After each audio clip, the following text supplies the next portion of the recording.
Today's episode brought to you by the good folks at Filipino Worker Center. From the heart of historic Filipino town, PWC focuses on providing programs that help meet the immediate needs of workers and their families, while at the same time building their leadership to take collective action for long-lasting change. Hello and welcome to FILAM Creative's podcast, Voices. I'm your host, Walter Talents, and also a Vice President of FILAM Creative. And this is... Arlyn de la Peña, co-host. And she is going to be the co-host for this season, and I'm going to be your host for this season, and we're just going to have fun in this episode of FILAM Creative Voices. And today, we have a very talented filmmaker, A.J. Calomay. Calomay? In Filipino, it would be Calomay. I don't know. I just love saying his name. It's just like, and AJ is actually, I'm really glad AJ is going to be in our show today because Me too. He is one of the first people I met when I moved to LA. Really? Fun fact. I did not know that. Yeah. Well, tell people a little bit about yourself. Like, since the last episode we filmed, like, Yes. what's been going on with you, and like, tell people where you're from originally. That's a tough question, guys. I claim the West Coast and I claim Texas as well, but I was born in Deutschland. So, yes, I am a child of the world. But yes. Because were your parents military? Or My dad was in the military. Okay. And he met my mom in Germany. And so she happened to be a nurse for like over a decade in Germany. And then they met. Oh, yeah. so she was like one of the Filipinos that moved to Germany to be a nurse. And oh, wow. Yes. So I basically did the same path as both of my parents, which is become a nurse and join the military. So You are literally the hybrid of your I am. parents' I had to stay career-wise. with the stereotypes. Yeah, you are a nurse. You're like nurse in entertainment and joined the military. But it wasn't the Navy, so... True. You I was a weak swimmer. That's why I didn't go for that. You Oh, know? really? But officers go through swim tests. Did you know that? No, I did not know that. I did not know that either until we showed up at the pool and they're like, get in the pool and swim for 15 minutes. And I was like, wait, what? You just have to tread water for 15 minutes, right? You have to tread water and then you have to swim. Like 100. I think A you lap? technically you could just like float it out the whole time. I just be like on my It's back. Does that different. count? Just like on your back? I the whole did do time? a lot of backstrokes. I did not attempt the butterfly during that test. Oh, butterfly's hard, man. Yeah. Yeah, and then what made you move to California The dream. I'm just kidding. to be an engineer? No, so I got out of the military and so basically we had an opportunity to come to LA and be here for a few years and so I didn't know I was going to go straight up into the entertainment industry until after, I had these revelations of like, what do I do with my life? And, that transitional point in your life. And so I figured, why not? I'm in LA. Let's try it out. And here I am. Ninja status. Yeah, right. And I mean, speaking of LA, like we are gonna bring out this guy who's literally is LA. He is born, bred, He is like the West Filipino Side American. kid, went to of UCLA, LA. He go represents Bruins. LA. He is LA to the core. Yes. We shall bring out Mr. Filmmaker, Mr. Connector of Filipino Americans in Los Angeles, Mr. A.J. Calomay. Oh, hey, there you go. Man. Woo. How'd you do Houdini. that? Wow. Houdini in here. That's like the Flash, like whoosh, someone just picked me up. I was at home. We just teleported you. That's That was how cool. That's how we do it here. That's at FILAM amazing. Creative, You man. guys got superpowers. FILAM Creative, that's like a new I think that was superhero an league. editor's trick, no? I don't know. Those guys. I Those don't know about people. editors. Those They don't know people. anything, Yeah. They yeah, like yeah. stare in front of the screen all Can't day. trust them. Yeah, illusions. That is you. You are Mr. Yeah. Editor. I guess so. Yeah. That's one of the things. You have such a long resume. You've been working in, how long have you been working in this industry? I guess 17 years now. Dang. Wow. Yeah, Like yeah. You must have started when you were 15. Yeah, no, I started when I was 5. I'm 22. Yeah, So, exactly. yeah, yeah. No, yeah. I mean, like, tell us, like, you went to film school, right? Like, let's go start from the beginning. Yeah, I did not go to film school. He went to UCLA. Yeah, I went to What UCLA. did you major?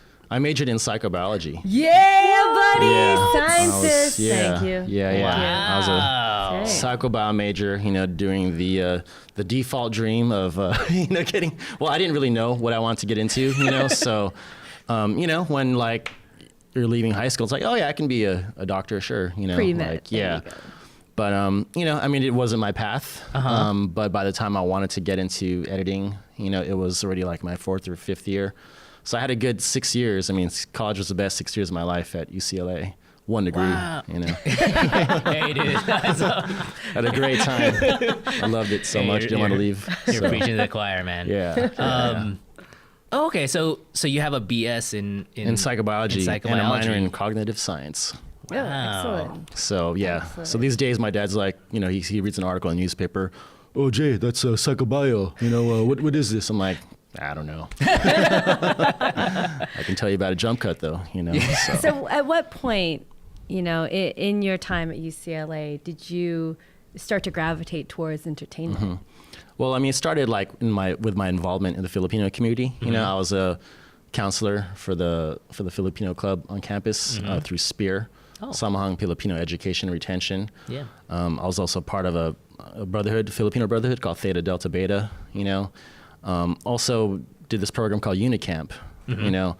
But even though I was like a counselor or just a member of these organizations, I had a video camera. So I was always shooting events. Just because it was something fun. I had done that when I was a kid. My cousins and I were into like skateboard videos, like Bones Brigade, Pal Peralta, Tony Hawk, the whole kind of thing. So I was already familiar with it and doing editing with 2 VCRs, And so That's hardcore. Yeah, and that's how they did in the old days. So by the time college came around, I was shooting all these events. I was like, oh, I want to edit these together, and put music to it and share it that way, and people seem to enjoy it, And by the time 97 came around, I think, we started, nonlinear editing became more affordable, so we bought like a really fast Pentium 2 266, Dang. a 9 gig SCSI hard drive. Dang. That was like the biggest thing ever. So we invested some money, and then we actually formed a company called Baha'i Video Productions with some friends from mine from UCLA, and we shot PCN videos. That was like PCN. so it's kind of like a business, but also PCN Filipino Cultural Night. We shot this at other schools. And, in the trailer, we would do trailers, like an intro sequence. So that was like the fun part, for me to like edit something cool. I'd like, put in some hip hop music and, edit some kind of cool trailer for it, So that's sort of like what got the wheels turning and what got the creative juices started, doing that. So That's pretty sick. So like in the early days, you had 2 VHS. Yeah. So it's like, DJ Qbert had his 2 turntables. Yeah. And AJ had his 2 VHS machines. That's the simplest way to edit something, with music or with video. You have 2 sources and you try to like create something new, so. Yeah, I think people today, or even like the editors of today, they don't even understand like the difficulties of editing video or even DV or, it's hard for me. I've done film, and I'm not that good at it. Like, that's hard. Yeah. You really got to think ahead, so that was like good training, and even like when we were editing after we had shot these multi-camera events, it was almost like we had to rehearse. Yeah. Like, okay, at this part, it's B camera, at this part, go back to A camera, then get to go back to B, and then A. So you had to like kind of time it out like we're like directing like a live show or something like that, so. Now, how did your parents feel, or was there any like conflict when you decide like, yeah, I'm not gonna be a doctor or go into this field that you paid for? Yeah. Well, I think it was almost I was able to pay for college on my own, which helped. Yeah. Wow. So UCLA was a lot cheaper than my high school at the time. Wow. Yeah, which is crazy because I had an injury, when I was a kid. So I'm blind in my left eye. Oh wow. That's not that many people know that. Yeah. So I can't see here at all. Yeah. And there was but there was an article about that, right? Yeah. But wasn't that like an accidental article? Like that Like, I think did it's you more- know that they were going to write about you? we definitely talked about it. Oh, okay. Yeah, we talked about it. But I think, I mean, you know, that was through Balita America and Yeah. Chavez, which, you know, she did an awesome piece. So, you know, I mean, it mentioned, you know, my blindness. And I think, you know, it's fine. You know, like it's definitely a part of me, you know. Yeah, and I think it's in a way it's also inspirational in the fact that like you're doing what you're doing with even though like disability that like most people don't even know or can't even tell, but like and as an editor, yeah, like, a you're successful editor. Yeah. because you're seeing you're seeing this and you're editing and you're creating stories and you're making beats with you know, despite it. Yeah. I mean, I don't know. I can definitely see, you know, like it's not like I can't see, you know. So, but yeah, I mean, there's definitely, you know, when that happens to you at a young age. I was 15 when I had that accident. You know, I mean, it does affect your development in some way, I think, you know. But I think that's like one important thing for just anyone, you know, listening or hearing this or knowing your story is that it's about bouncing back. Yeah, it's about for sure. being resilient and just being able to move on and not get depressed or get caught up in the present. Exactly. You know? Exactly. Yeah. But like we were saying, like, you know, for going back to the question about, you know, finishing my major that I started with, you know, I mean, it was really, you know, my parents were pretty supportive. They just didn't quite understand it, what I was doing. You know, of course, like to them, like, you know, the film jobs are like being Steven Spielberg or like being some kind of producer or something, you know, which to them, you know, like they only want the best for you, you know, but it's not something they know about, you know? So who knows, like our generation would be like, oh, I want to be like a, you know, I mean, who would have thought being a YouTube star or, you know, a social media star would be a job, Would be a you know, career. like when we were in college, you know, so it's always different every generation. But it took a while. I mean, they knew I was doing the work. I never switched my major. I just finished up, you know, and, but, you know, they were pretty supportive because I was like finding work, despite like not having any connections really, you know. It's just like, How did you start off finding work? It was the very first job was just through a job like online through the UCLA career website. You know? wow. Yeah, that's all. And it happened to be like an editorial company, and the lead editor there was David Fincher's editor at the time. So he did Fight Club, you know. So it was the company's no longer around, but you know, James Haygood was the editor. Super nice guy, you know. And I like that he was like really cool like that. You know, I was like, oh, look, this is a successful editor. And he's like, he says hi to me every morning. He's super cool. You know, I'm like, I could do this. I don't have to be like crazy or whatever. Now, did they ask you for a reel or how did you? No.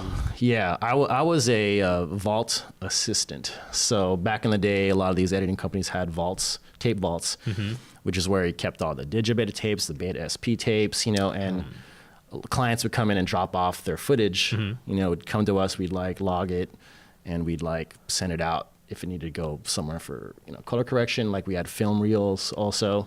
So I was just there all day, and then I would like, you know, take care of all the tapes and, you know. kind of like a logger, like. Yeah. But also like I walked dogs, I cleaned the whole company, you know, bought food, did runs, picked up flowers for clients, you know. So I got to see everything from like the bottom up. And, you know, I'd grown up in the area, but I never like went to all these restaurants that I was like picking up food. I was like, wow. So I kind of learned a lot about restaurants in the area and that kind of thing. Which I do remember one of the first things, like when I met him, like I took note was the fact that he's like one of the few locals that's working in the industry. No, for real. AJ's like a historian.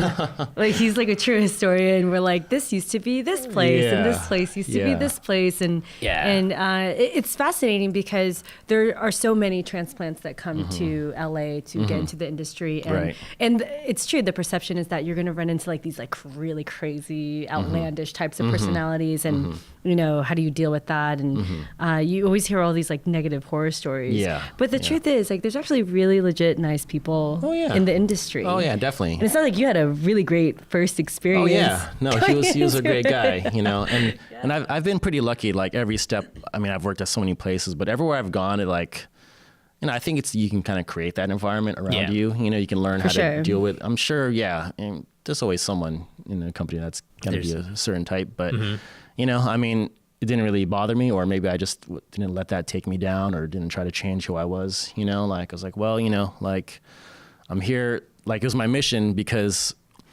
starting out doing those PCN videos, like that's sort of what set me on my path. Like, okay, I want to tell our stories, because, you know, as I started working more and more in these companies, like, wow, where's, you know, all the Filipinos? None, zero, you know, so very few. So that kind of like set me off, like, okay, this is my mission. Like, no matter what all the obstacles are, I have to like stay steady with this course and you know, do what I can. So it's super interesting, because you've been around the industry for, you know, the last 17 years, I'm sure you've, you know, like seen all these people kind of go through, people who became super successful, people who kind of fell off the radar. Looking back now, do you feel like you could kind of tell who was going to go which way, or do you feel like it was, you know, kind of anybody's guess? No, I mean, I think you can kind of tell, you know, it's like, it's a certain work ethic and how you treat your job, you know, and how to be a professional, and, you know, like never burning your bridges, of course, but just always like, you know, thinking about other people too, you know, because if it's just like all about you all the time, then, you know, you're going to burn out at some point, you know? So it's all about like, you know, whatever job you're doing or whatever it is, like, you know, what's the big picture? How am I helping other people? How am I being a team player? And how can I like, you know, do my best here, you know, without That's such a Filipino like mentality too, right? Just like always giving the family, you know, being considerate of others. Do you feel that, well, I guess, have you gotten a chance to work with a lot of the Filipino folks in the entertainment industry? Yeah. I mean, you know, it started out, you know, I had met John Castro with Diary of a Gangsta Sucker. He came to UCLA, and then Rod Polito with The Flip Side, and then Gene Cahayon, you know, so that was around the time I was like graduating college. So I was like, okay, I want to help with whatever you got, you know? So I was able to cut the trailer for the debut and The Flip Side. Which, by the way, that movie was like life-changing for me. Oh, awesome. Yeah. That's I'm serious, guys. Like living in, you know, like Texas at the time, where, I mean, San Antonio, Texas, there are a lot of Filipinos, but it's super, super spread out. And you kind of like basically know every single family that's out there. And to be able to see that on film where, you know, it makes you very proud to be Filipino American and see, you know, like these bigger Filipino names up and coming, and because I know you guys toured around for that, right? Yeah, I wasn't a part of that specifically. I was more in the post part of once we did the DVD. But yeah, I mean, definitely all my friends were like touring around the country, and amazing. I mean, the amount of work they put into that the college circuit and just the Filipino American circuit to get that movie recognized, because it was having such a hard time, because this was early 2000, right? And just even, it wasn't that long ago, but it was so tough for them to get representation or even like distributors. Right. So they were such pioneers, and you know, that's awesome that you were even involved in it in some way or another. But just to support the Filipino American community,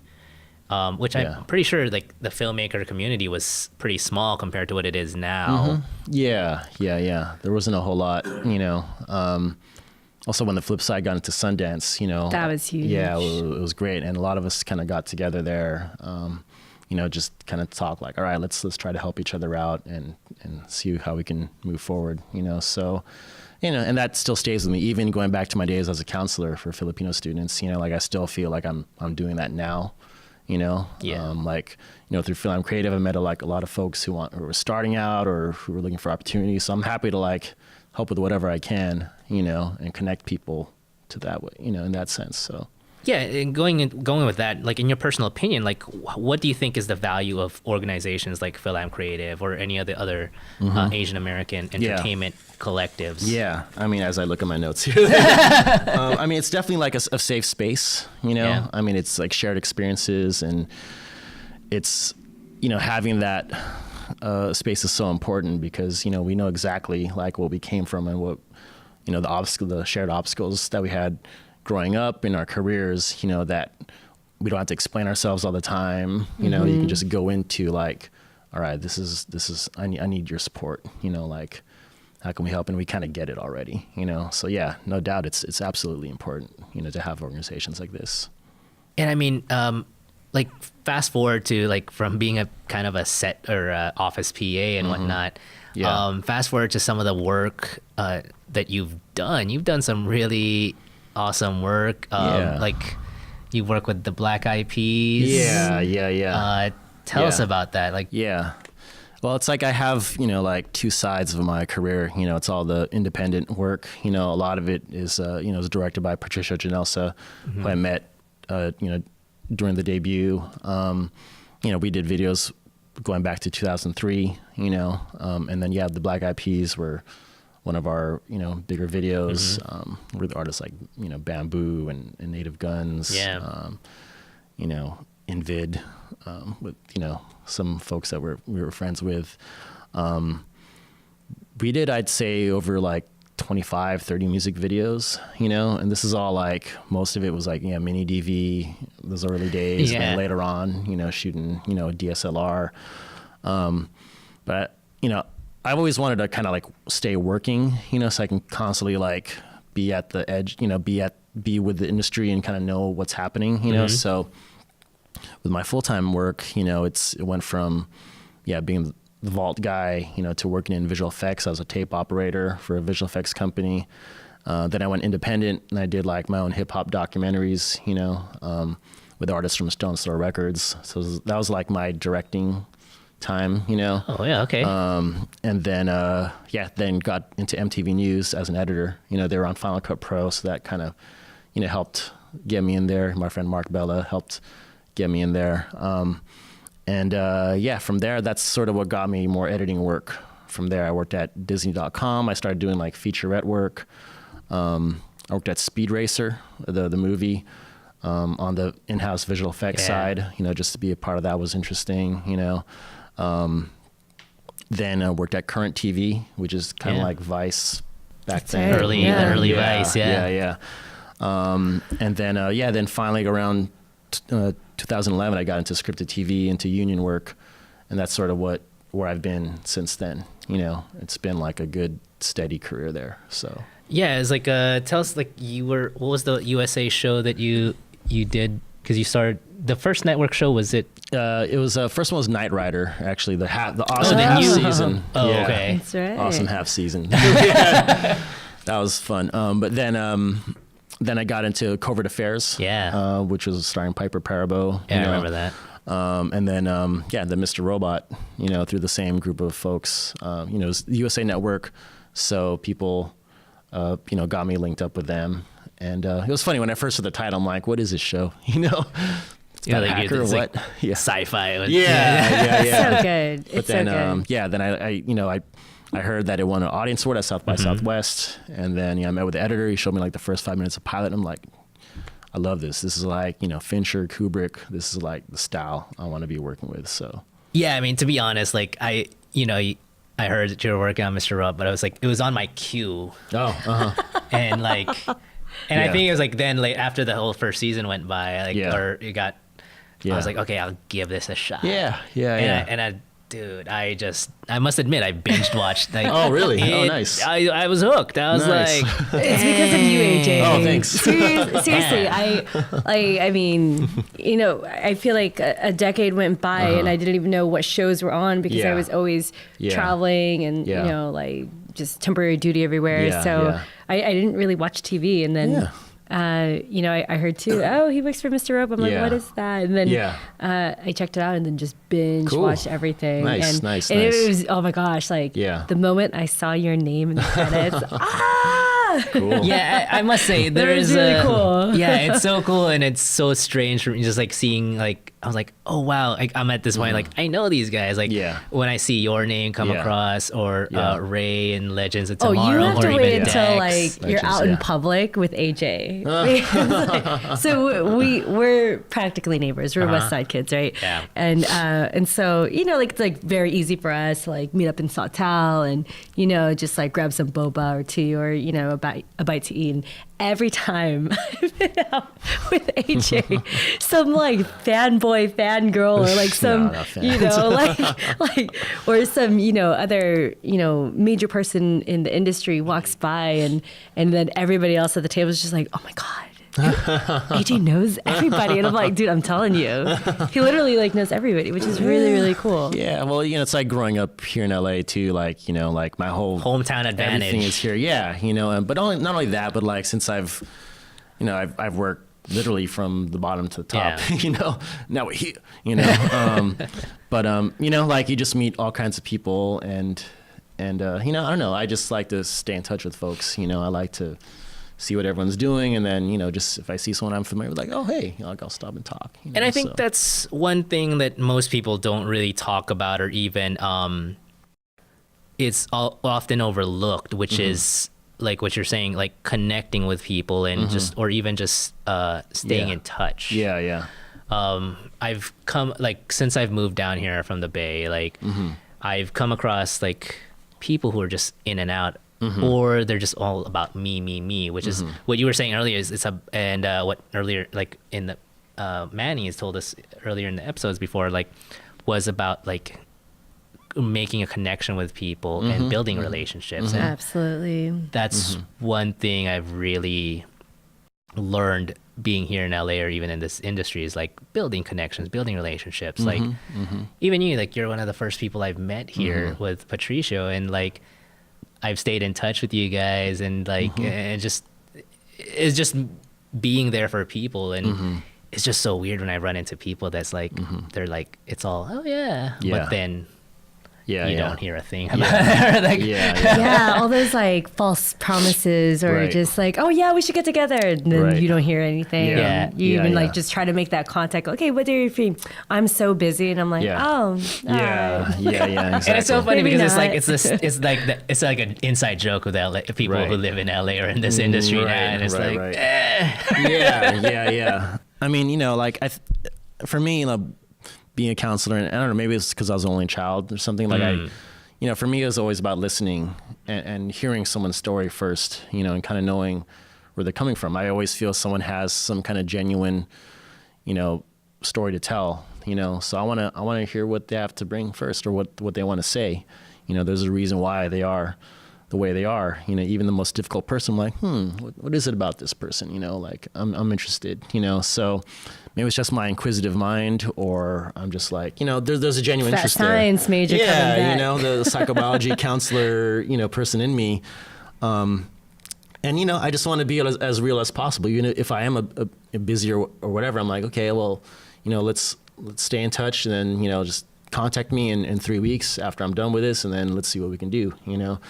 So, yeah, I mean, I just think it's important to make connections, because I feel like, you know, like not one person can help everyone, right? You know, like maybe they can if they're very powerful, you know, but, you know, I feel like the best way to make that impact is through, you know, a lot of people, you know, through a movement. So it's like giving people opportunities, empowering them with opportunities to do better, you know, and you know, I like to kind of recognize that. Like I actively look to see, okay, who's this person a good match with, you know, and then what would they be good at, you know, because it's kind of like, you know, I like seeing people succeed, you know, maybe because I don't have to do all the work, you know, like, okay, let them work, you know, but I mean, that's the most I can do, you know, with the, you know, if there's a limited time, you know, like, okay, let's see what can happen, you know, with this person's talents and this person's talents, you know, so. And speaking of that, like, what advice would you give, like, young people, or even like people start making a career change later in their life, like wanting to be an editor or wanting to get into this kind of industry? What kind of advice would you give them about? Yeah. Well, I mean, it's definitely like, you know, find yourself a mentor, you know, I mean, find someone that you can talk to that's doing what you want to do. Find AJ. I'm booked. I'm just kidding. No, totally. You can hit me up. Yeah, you know, find someone that can, you know, I mean, for me, it was Dexter Adriano, you know, who I had met back when I was editing the debut trailer back in like 2001 or something like that. And, you know, he was just at the same post house where I was, working on this thing, and I was like, oh, he's Filipino and he's an editor in the union and he's got a family. Like, I want to be like him, So I, 6 years later, he got me a job interview. So it wasn't like right away. Like definitely good advice is like when you meet people don't ask for a job right away, because it's all about building relationships. Like you find that work through other people usually. But yeah, that's one thing, like that's a deterrent for me. They're like, hey, I need a job. Like, I heard you're the guy. I'm like, oh man, so rake my lawn. You didn't know that you're HR? Yeah, I know, not HR. I'm a recruiter. No, but it's about like just building those bridges. And when I met Dexter, he got me an interview at Psych, the show he was working on. Mm-hmm. I met this post supervisor who ended up getting me a job a year later. Even though I wasn't in the union, but Dexter told me to be union ready, so it all just kind of worked out, but that's all because, I was myself. I made a good impression with the guy, and I was like, hey, this is really what I want to do. I want to get into scripted TV. Like, this is kind of the right path. Have you find that's true for you too? Just, getting recommended for, certain projects, or what's your experience been, Walter? Yeah, like for when I first got here, I had a friend who was already working, but I got here during the writer's strike. So it was tough, but luckily one of my friends was in reality TV, my friend Steve, and he hooked me up with a show, and I met some great people there, and from there, like, I was just meeting other people and getting on other gigs. But it's one of those things, though, you got to be careful because it depends on the track you want in this career. For sure. And like, you can get stuck in a reality show if you don't do if you want to do scripted or features, but you got to be careful because I almost got stuck in reality. Like, I was just getting, I mean, it's hard because like it pays and you're just like yeah. Well, I mean, much love to my editors and reality TV guys do. Oh, that's amazing hard work. work. It's hard. It's hard work. Yeah, for sure. It depends, what you want to do, because you can do short form work. I mean, I was kind of on the track for like doing like news featurette type stuff, But yeah, you have to like kind of like realize, okay, like, is this what I want to be doing, or do something else, or So I definitely want to be in the union to have like some kind of control over the hours and kind of be mentored as well, like be around more veteran editors, So I was like, okay, let me just get myself out of this and find my way into scripted TV. So, and I think mentoring is such an important thing. Like, I didn't huge. Yeah, and I think that's the one thing I'll admit that I missed when I moved here. I was just like hustling. I was just working constantly, but I mean, I still had my army duties and stuff like that. Like, but I wish that someone really drilled down in my head like how important mentoring was, and it's just amazing the value of it. And I feel like that's why, like, FILAM Creative, like just having all these, AJ and other guys like that's in the industry, like getting them involved and having them meet like Filipino Americans who wants to be in the film industry that may not have had family or relatives in the entertainment industry, but like went to film school or didn't go to, but just get a safe space, like you said, like for them to either work on stuff, get content made, or even just like have a support structure where they can ask questions and hopefully not be taken advantage of. Oh my gosh, this town, oh my gosh. I can't tell you like some of the agents I've talked to, and I'm like too old to be hustled at this point in my life. Like, I don't even know what it would have been like if I came like straight early 2000s, like, graduate, and then here I am, like, I don't even know what my life would have been like. I mean, it would have been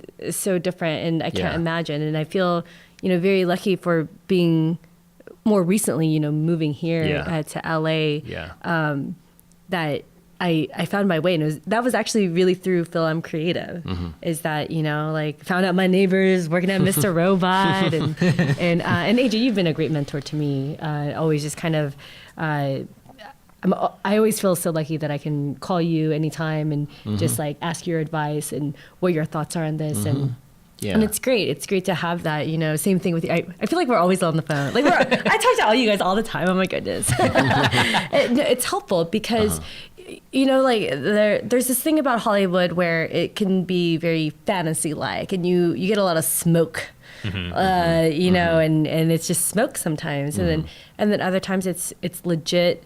Like, this is a fantastic opportunity, and to have the encouragement or really like the brutal honesty, like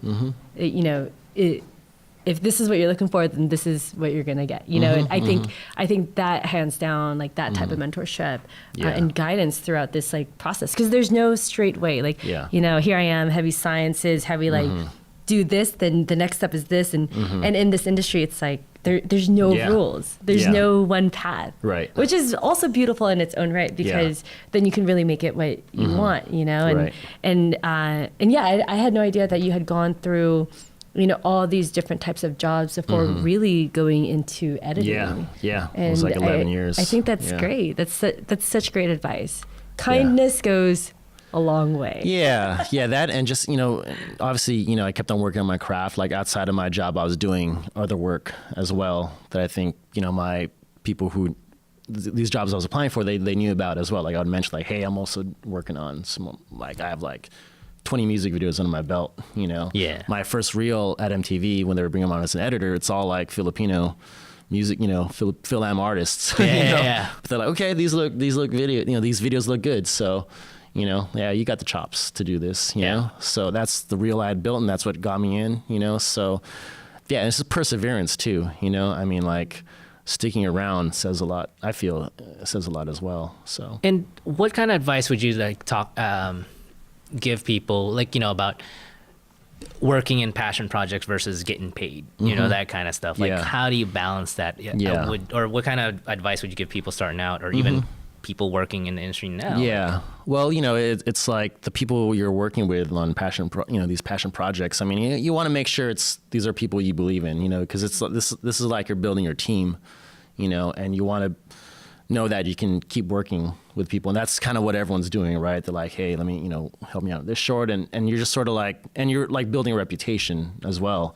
You don't know what everyone else is doing, what other connections they have, so maybe if they're like, oh, this person did awesome, as a PA in this one capacity, like, I want to make them production coordinator on the next shoot, because they did such a great job, with one thing. So you never know. I mean, it's just always, it's about the people that you're working with. Like, like, I believe in what they do and what they're about, so let me help you out. AJ is also a very trusting man. AJ is also a very trusting man. Yeah. So, those who are giving opportunities, you have to provide those opportunities, and there's always some kind of risk, right? You're like, okay, well, if you say you can handle this, then, go for it. I just find it funny too, though. Like, this might be a tangent, but like, there's, I've come across people, going back to what you're saying, like people who like meet you and just straight ask you for a job, right? Or something like that. And then there's people like that, but also they're like, ask you for a job, but then like, oh, but it's got to be paid. And I'm like, what? Like, one, I don't even know your quality of work. That's when you you're like, here is your fair share of humble pie. Take a few more slices. Yeah, and I'm like, you just got here, and you're like, it's like demanding. I'm like, bro, I had to like work a good amount of free jobs. Yeah. You know what? I found that the things that initially I was told, okay, this is just for, copy, credit, whatever, blah, blah, blah, or there's no pay, like no money involved, have been the most lucrative or the biggest connections I've ever made. Which is like, it's crazy to me. And so many people are turned off by that. But I mean, that struggle is real, like and I think there's a fine balance, because bills. there are some people who like just take advantage of that. Oh yeah, for sure. For sure. It's like copycat meal. Like, it's like the meal is like crackers and soda. Just $1 of pizza for working 12 hours. It's like, really, bro? And then, so there's a fine line, but I think that's, as an individual, you have to decide, like, if you're saying who you're dealing with and the person. And I think that's as filmmakers, we have a responsibility too to like, take care of our people or our crew. Like, you gotta take care of your crew. Yeah. And I think, whether, I don't even get me started. I think there's a disconnect now, like in like people, whether you went through just through experience on set or went to film school, and then there's this generation of like YouTube filmmakers too, and like, or bloggers, and then when they start want to get into film, I might get in trouble. But it's like for some of them, they don't know how to take care of the crew because I think they got so used to just being themselves, just just taking care of, because they're a one-man show usually, one-person show. Yeah. Well, it's humbling, I think, for people who do cross over from YouTube over to, you know, television and, you know, just outside of that YouTube space, because dude, people have no idea how much things cost in reality, you know? And so I think if they, you know, really see how much goes into it, and I mean, like, even like for Crafty adds up, guys. Those half water bottles that people know and drink, you know who you are. Label your drink. I know. You know, I mean, that's all money, guys. That it adds up very quickly. And I mean, you know that experience with, you know, doing a feature film, Lumpia too. And so, I mean, actually, let's talk about Lumpia too. Like, what is the status of that right now? We've shot, you know, a good amount of it so far, and we're just prepping to get ready for the next half of it. So we've gotten, you know, edited together what we've had so far, and, you know, there's a trailer that we've been sort of sending out. I saw Danny Trejo in that trailer. Yeah, for anyone who doesn't know, can you let them know what Lumpia 2 is? And Well, it's a sequel. I mean, it's a sequel, but, you know, I mean, we did a movie called Lumpia that we released back in 2003. Written and directed by Patricio Janelsa. It was a movie that he had filmed when he was going to USC film school back home. You know, every time he'd go back home for the summer, he'd shoot films because he would do these movies called Kid Heroes with his buddies from the neighborhood. And I had met him around 99 when he had like footage for this movie. You know, I was like, oh, I want to be an editor. Sure, I'm down to help edit this stuff. And then so we edited a trailer back then, which sort of went viral for back then. You know, even that trailer got into the LA Pacific Asian Film Festival. You know, fast forward, you know, 10 years later in 2013, we did a Kickstarter, you know, to get us into like development phase, and like, okay, is there demand for this? You know, so let's do a Kickstarter to get us started. And, you know, since then we had been, you know, prepping, did some test shoots, and finally started shooting in 2017, you know, so, who's the protagonist in the movie? Because it's a hero and his weapons are... Lumpia. Yeah. So and for those of you who don't know what Lumpia is, it's just delicious. Oh, yeah. Filipino egg roll. Yes. And it's if you haven't tried, go to your nearest Filipino restaurant and ask them for some lumpia, and you'll love it. Oh, yeah. And speaking of food, you are part of this group, or you are a co-owner of You Eat Now? It's a pop-up restaurant, You Eat Now right? Pop-up, yeah. So John Castro, who's my chef partner in the company, he had done these Arrascaldo parties at our place. And, you know, we're like, dude, your Arrascaldo is good. Why don't you just get it out there, you know? So we did our first event back in 2016. And it went really well. Yeah, I was there. Yeah, it was awesome. You were there. Yeah, so it was a good event. And, you know, like, our style is more, it's very casual. It's like, you know, usually like walk-up style. And, you know, we have a DJ. And it's kind of like we're like throwing like a brunch party, basically, you know. So, but it feels like an extension. It feels like, this feels very much in the same thing with what I'm doing with the movies, with the Lumpia movie, with my mentoring, with all the, you know, editors. It just all feels like it's part of the same thing. So now, the concept of pop-up restaurants, was that something that you guys heard about from somewhere, or you just started that? Like, because I see it often now, but when I first heard it, like, I think it was you guys were the first ones I've heard about, like, doing pop-ups. I don't know if that was a thing already before. No, that had been going on before. Okay. You know, and it was a good model for us because, you know, we weren't gonna, you know, buy a food truck or rent one, or we didn't have a restaurant, you know. So, and we felt, you know, it's kind of like low risk, and we can, like, you know, occupy a place for a limited amount of time, you know, and bring our crowd in, and then, you know, you figure out kind of the arrangement with the venue, and then go to the next one, you know. And, you know, we like that model because we're able to sort of like have different styles with each venue. You know, the second one we did was at Mumford Brewing, and after that we had worked with Roy Choi, you know. We did our events at the Line Hotel at Pot, you know. So are you planning on another pop-up anytime soon? Yeah, we just had one in February, so we're gonna try to do like 3 or 4 a year. Oh, that's great. So yeah. So last one we did was at Barcata. We'll do another one hopefully soon in the next few months. Yeah, I mean, like it's so great that, and John does a really great job. It's delicious. And what are you cooking also? You do a lot of the marketing too, though, right? Yeah. I mean, it's kind of like running the business side of it. You know, making arrangements with the venue. And really doing the pop-ups, I'm just kind of hanging out. I ain't gonna lie, this dude works hard. Even like I remember him just like he's there cleaning the tables too. He's like stacking the chairs. I'm like, hey, bro, there you go, hustle. What's your I guess your future goals within you know like the next few years? Because I'm just like in awe right now. I mean, you've literally done everything, just about. So what is AJ's goals? Well, within entertainment. Yeah. I mean, I definitely would love to, I do have an editing company now, but it's, like obviously it's just me and like one freelancer. Like I do work with Fandango, now the Property Brothers, who from HGTV, and some client projects here and there, so I want to have like more of a steady, steady client flow, doing more work at home. I'd love to be, a regular editor on a television show. Right now I'm an assistant, and would love to see Lumpia done, of course, maybe, more movies after that. So telling you, man, that promotion is just around the corner for you. You're gonna be. Hope so. Yeah.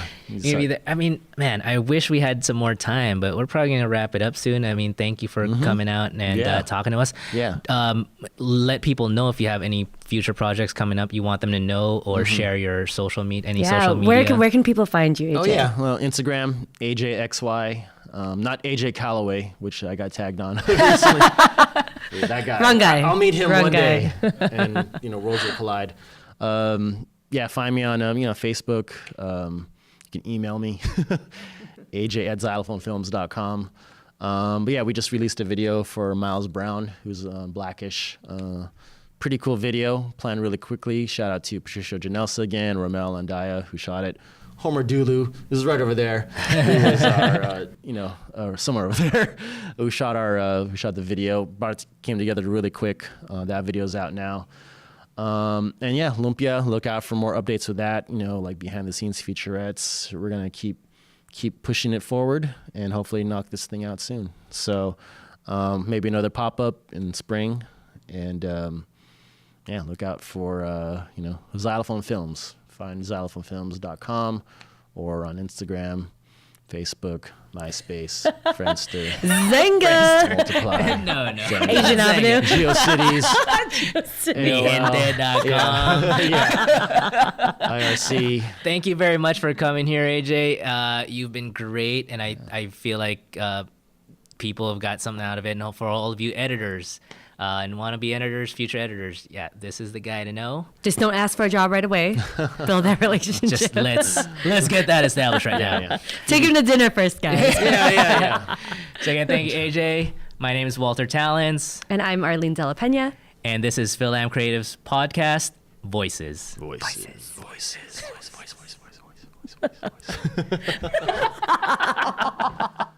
Big thanks to all the cast and crew that made this episode possible. Charles Gray, producer, sound and cam op. Winston Fernando, producer and director of photography. Sarnika Lim, production coordinator. Ken Chan, cam op and DIT. Homer Dulu, BTS shots and camera op. Walter Talens, producer and host. Arlyn de la Pena, producer and host. Rodney Kuhudo, director and showrunner.